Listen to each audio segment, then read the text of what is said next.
Okay, so you're mic'd.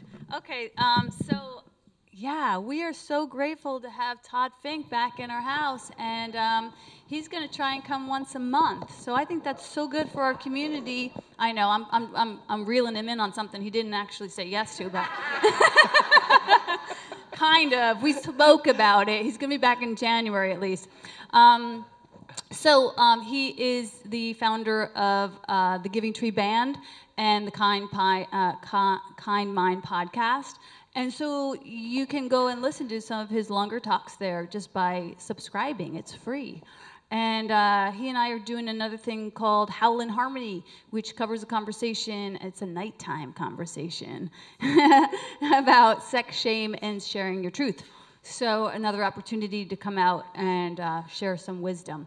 But he is a great teacher, a Renaissance man, musician. I think you're just going to love him, and we'll have a conversation afterwards. So be sure to stay and ask questions. So please welcome up Todd Fink. Thanks. Thank you. It's good to be back. Thanks for inviting me back. I love returning to places and building connection and community. And I'm grateful to Maureen for giving me the topic. That makes life easier for me. She said, what do you think about tolerance and intolerance? I said, sure. I love when people ask me to speak about something because I might not have thought to even think about it. And tolerance and intolerance, I think it's tied to all kinds of charged up ideas. So 15 minutes is going to be tough to break that down. But I thought I would just maybe touch on the spiritual connotations of tolerance and maybe share a little bit of my spiritual training and my meditation training in India. I think tolerance as a spiritual quality means equanimity, and equanimity is balance of mind. And it's born out of compassion and knowledge, which come naturally through the result of meditation practice. And my guru in India used to tell me that if you lose your balance of mind, it's because somebody else's negativity was stronger than your compassion. And I really contemplated that, and I found it to be true. And so it may seem difficult to achieve that, but if you use the knowledge piece and you look deeply into the nature of things, what you'll find is that in the English language, and in all languages, we have nouns and verbs. But what you find when you look deeply into the nature of things, that there is only verbs. Anything that we could say as a noun ultimately could be shown or revealed to be an event. Like a kiss is a noun, but it's really an event. And we think of our life as a noun, but it's really a process.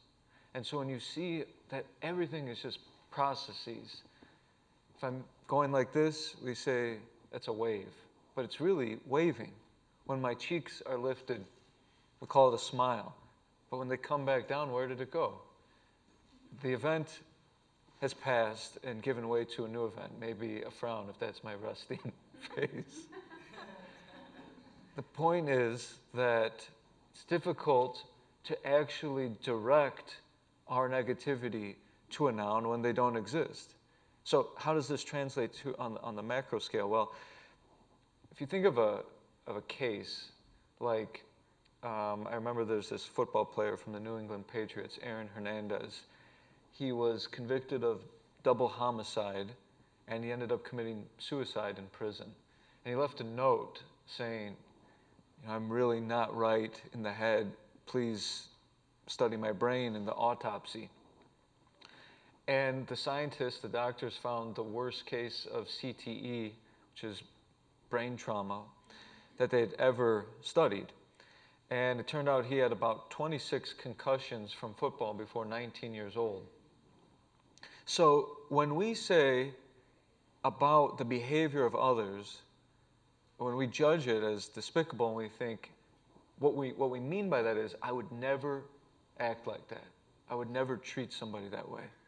But when we think that, when we say that, do we mean that me, with my parents, my brain, my upbringing, my guru, that I wouldn't behave that way? Or do I mean that if you gave me 26 concussions and his upbringing, I wouldn't do that?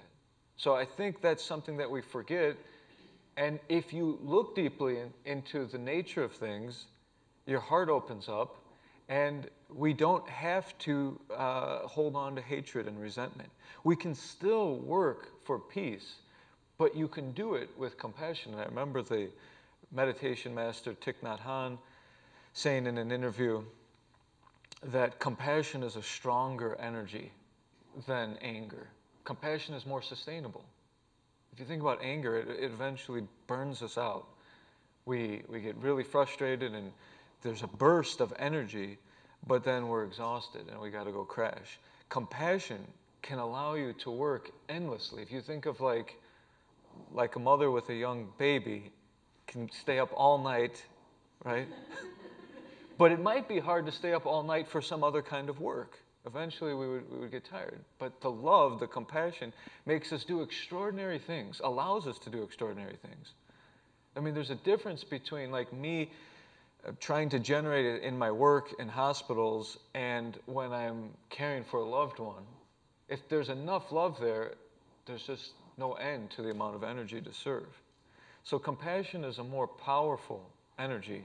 And when I left for India years back to do more meditation training and studying, I thought I was leaving my religion and my religious background behind. It seemed like it wasn't serving me any longer. And the interesting thing about meeting my spiritual guide was that he brought me back to all different kinds of traditions, especially my own. And he showed me a deeper way to appreciate my own tradition. And that's what tolerance is all about. It's all about actually going into the heart of what is different and being able to extract what's beautiful. Tolerance is only the beginning in terms of our differences around the world. If you think about, we say it as a very positive thing, cultivating cultural and religious tolerance. But could you imagine telling somebody that you were close to, like a neighbor or someone else in your family, a distant relative, I tolerate you?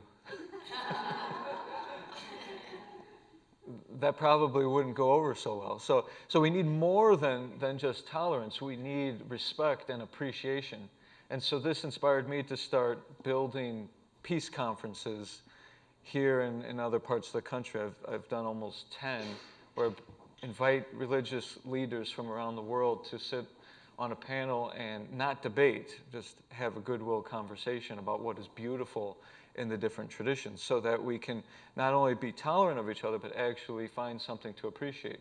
And I'll just give you a quick example of what my teacher taught me about my own Christian background that I thought I could just leave behind. And really, tolerance as a spiritual quality is revealed by the mystics, because the mystics are the ones who have embodied the scriptures of the world. The mystic is really the living scripture. And then people write about them and they tell stories about them, or they document the stories that they told.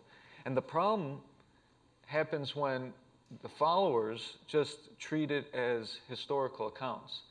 Like, most people's religious practice is little more than trying to find evidence for the historical truths of some religious figures, as if by having the proof that this person actually existed, that somehow makes you more compassionate. And even if it could, it would be for the wrong reason. To be good because you think that you're going to go to hell or you can get some reward is not the real reason to be good. We ought to be kind and compassionate regardless of what the truth is about, say, what happens after you die. Let it just be good for goodness sake, because when you're good, we're happy. When we're kind, we're happy, and all the science proves it, that kindness generates happiness, and happiness generates kindness. It's a virtuous feedback loop, cycle in the brain. So anyways, my teacher told me this story from the gospel, about this time when Jesus is sleeping on a boat and all the apostles are trying to navigate through a storm, and the storm gets so crazy that they go wake him up, and then he somehow speaks to nature, and the wind stops, and the storm stops, and the waves stop. So I just thought that was just an example of the power of this historical master. And anyways, my teacher was like, but if you look at the metaphor as a meditator, like you think as a meditator, what you're trying to accomplish, and you're trying to get the thoughts to settle down when we meditate, and you're trying to still the breath. By just watching it, it will naturally get slower. Breath and thoughts are correlated. When the thoughts are racing, like in anxiety or panic attacks, so is the breath. And when we're in deep sleep at night, and we're not dreaming, this is delta sleep, then the breath is so slow, slower than it will ever be. It will be less than 8 to 10 times per minute, whereas ordinarily we're breathing beyond 15 times per minute. And that is the goal of the meditator. So he says, so the apostles are 12 in number, and they're looking out. And the apostles in this case represent the 5 senses: seeing, hearing, tasting, and touching. And the 5 action organs: hands, mouth to talk, and so on. And the mind and the intellect. And the boat, in almost all spiritual traditions and scriptures, is a symbol of the human body. In Buddhism, the Buddha talks about sailing the boat across the ocean of the world. And when you arrive at the destination, leave the boat. You don't need the boat anymore. The boat is just carrying you. Anyways, the boat is a symbol of the human body. And in the middle, in the center, is where Christ is sleeping, which means that the soul of the human being is asleep. We're unawake until enlightenment manifests.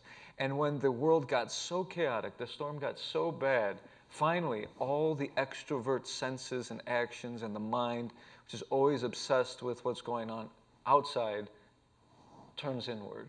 And turning inward totally, because it finally found the futility of trying to control the universe, then Christ wakes up. And when Christ wakes up, or when the soul manifests, and you're identified with the soul and no longer identified with the body, then what happens? The waves come down. Which waves? Thought waves. And the wind stops. The wind is the breath. The goal of the yogi in Hinduism is nirvikalpa samadhi, which means the cessation of breath. The breath gets so still that it just stays in the nostril of the very advanced yogi. They can hold their breath just in this space because the mind is so calm. And so that's a very deep metaphorical interpretation of an ancient story. And it doesn't matter if it actually happened. It's a tool for me to remember my practice. And anyways, so tolerance is all about being able to cultivate one's compassion, to maintain balance of mind. And I do think that there is a place for intolerance. Intolerance means, to me, that we have to grow and mature as a society so that we can actually sit down together and have nuanced conversations about our ideas. We need to be able to criticize ideas. We need to be able to criticize religious ideas and not worry about the backlash of being able to criticize somebody else's ideas. We just need to be able to sit down together and say, is this still a good idea? And that doesn't make somebody a racist or xenophobic, I don't think, to be able to talk about ideas. If we can't touch ideas, how can we grow as a society? But conversation is the tool, not violence. And conversation is really all we have. If we won't converse, then violence will be the result. So I look forward to taking this conversation further, and so please feel free to share your questions and comments and thoughts, and we'll talk more about this. Thank you.